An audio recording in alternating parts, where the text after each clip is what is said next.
Greetings, mate.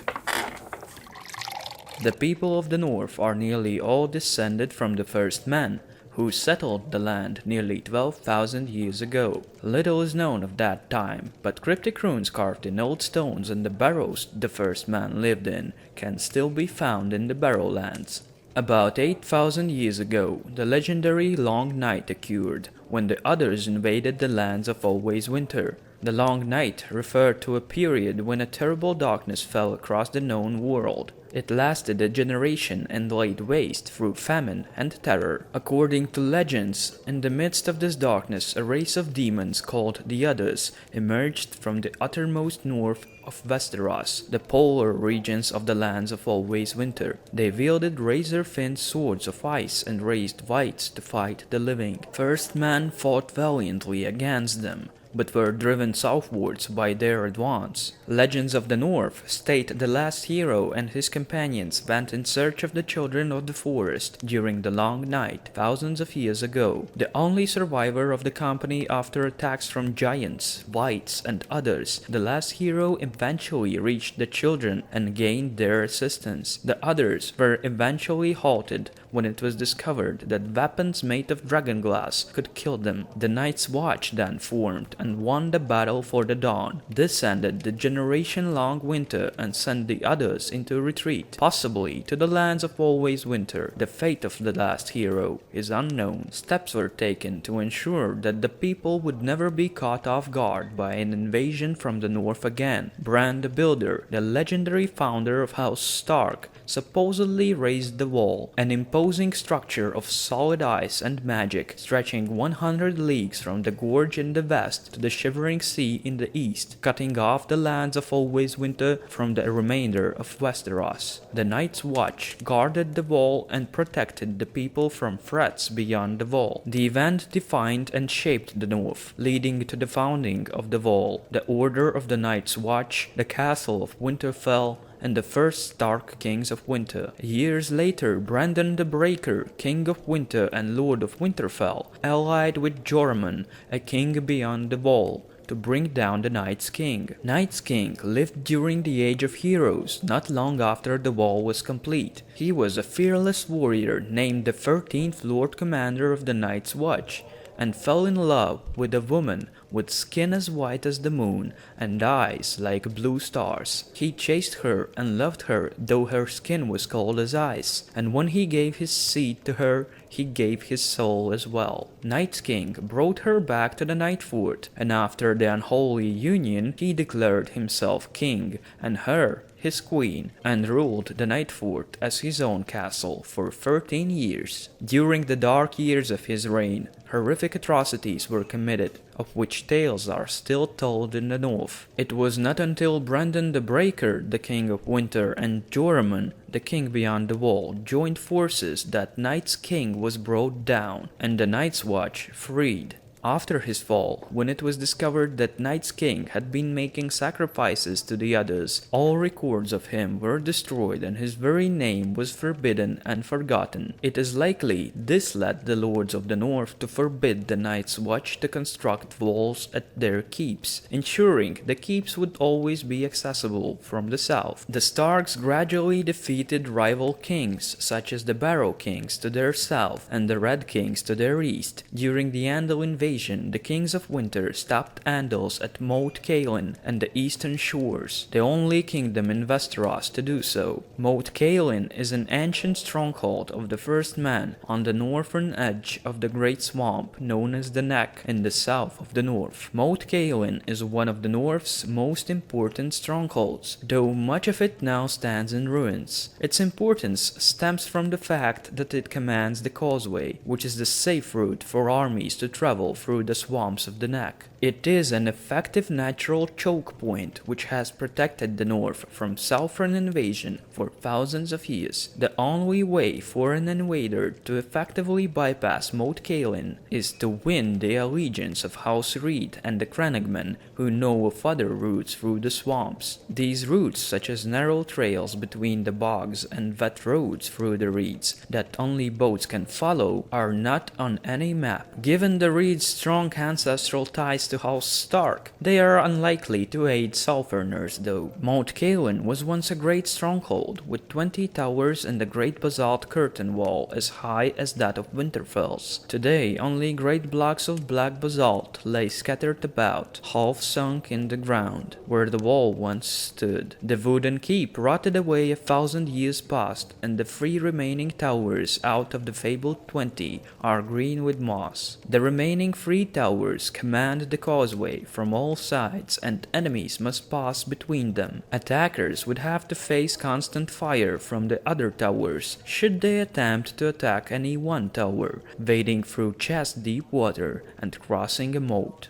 The Children's Tower is tall and slender. It has only half of the crenellations of its crown. The Gatehouse Tower is the only tower which still stands straight, even retaining some of the walls around it. The Drunkard's Tower is so named due to its great lean. It stands where the south and west walls once met. Raised by the ancient First Man, it is claimed that Moat Cailin has defended against Southern invasions for 10,000 years. According to myth, the Children of the Forest attempted to use Moat Cailin to hold back the flood of invading First Men. When that failed due to the humans' superior numbers, the children attempted to shatter the neck by working powerful magics from the Children's Tower and separate the north from the south. In the same manner, they shattered the arm of Dorne. The children failed and only succeeded in flooding it, however, creating bogs and swamps. The Marsh Kings and their crannogmen held Moat Cailin, sometimes with the assistance of the Barrow Kings, Red Kings, and Kings of Winter, against all attacks from the south. The swampy terrain was enough to prevent Moat Cailin from the falling in the Andal invasion. It was a key defense of the north against which the Andal armies threw themselves time after time with no success. The Kings of Winter from House Stark eventually defeated the Marsh Kings, adding Moat Cailin to the realm of Winterfell. The 3 remaining towers are more than capable of defending the passage to the south, provided that they are fully manned. King Jon Stark founded the Wolf's Den at the mouth of the White Knife after driving out sea raiders. His son, Rickard Stark, conquered the Neck from the Marsh King and married his daughter. King Roderick Stark is said to have won Bear Island from the Ironborn in a wrestling match. 2,000 years ago, the North warred with the Vale of Arryn after the rape of the 3 sisters, with the Arryns eventually gaining control of the islands in this war across the water. The Starks led the North to war during Aegon's conquest. However, after the Field of Fire, where Targaryen dragons killed 4,000 men of the combined Lannister and Gardener army, King Torrhen Stark knelt to Aegon the Conqueror rather than face his dragons. The North was included in the 7 Kingdoms and owed allegiance to the Iron Throne of House Targaryen.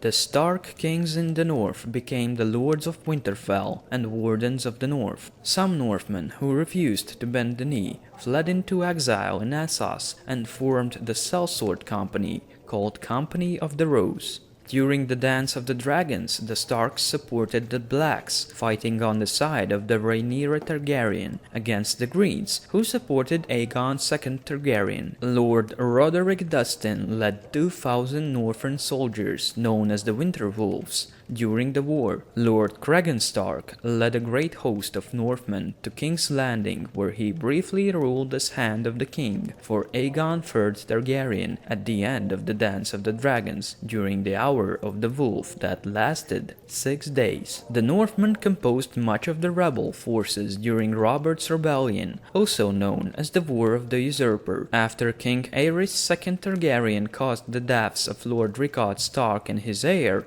Brandon Stark, their successor, Lord Eddard Stark, led armies alongside Lord Robert Baratheon, who was crowned King Robert I. While some say the vast north is nearly as large as the rest of the 7 kingdoms combined, in actuality it is roughly a third of the landmass controlled by the Iron Throne. The region is sparsely populated with vast wilderness, forests, pine-covered hills, and snow-capped mountains, speckled with tiny villages and holdfasts. Its climate is cold and harsh in winter, and it occasionally snows even in summer. Once autumn is declared by the citadel, the lords of the north store away a part of the grain they have harvested. How much is a matter of choice. Between 1/5 and 1/4 seems prudent, however. Additionally, food is smoked, salted, and otherwise preserved ahead of winter. Coastal communities depend on fish, and inland ice fishing is common on the rivers and Long Lake. Poor harvests before winter will mean famine, however. Most Northmen are descended from the first man, although there have been centuries of intermarriage with the Andals, who conquered south of the Neck. The old tongue spoken by the first man of antiquity has been replaced in the north by the common tongue, with the earlier language now only spoken beyond the wall. The constant cold and the iron grip of winter set apart the Northerners from the people of the kingdoms south of the Neck. The North's terrain and climate do not easily yield the necessities of daily life. Northmen place less of an emphasis on courtly ritual and culture, and instead prefer hunting and brawling. Their tourneys are often melees and rarely feature jousting. Guest right is treasured in the North. Northmen have long memories, and the lord who does not seek his rightful vengeance threatens to have his own men turn on him. Most of the North's people still follow the old gods and their heart trees and have little inclination for newer religions. There are few houses who follow the faith of the Seven, however, including houses Manderley, Wells, and Whitehill. Due to its religious aspect, most Northmen refuse to take holy orders and thus cannot become knights, although some Northern cavalry are knights who still follow the old gods instead of the Seven. Most knights of the North live in the region's southern lands, such as White Harbor and the Barrowlands. North's military strength is about equal to that of the Vale of Arryn and the Dorne. During Aegon's conquest, King Torrhen Stark raised an army of 30,000 men. Nearly 20,000 can be raised on short notice near the start of autumn, while thousands more might be raised from more distant houses, such as the northern mountain clans, if more time is allowed. The people of the north must be vigilant against wildlings who manage to bypass the wall. Sometimes the raids of the wildlings are especially threatening because of the unification of the wildling clans by a king beyond the wall, which is not a hereditary title or an absolute position. It is not a position of any authority except that of the person who can establish it through persuasion and force. Thank you for spending your time to listen to the story, and come again.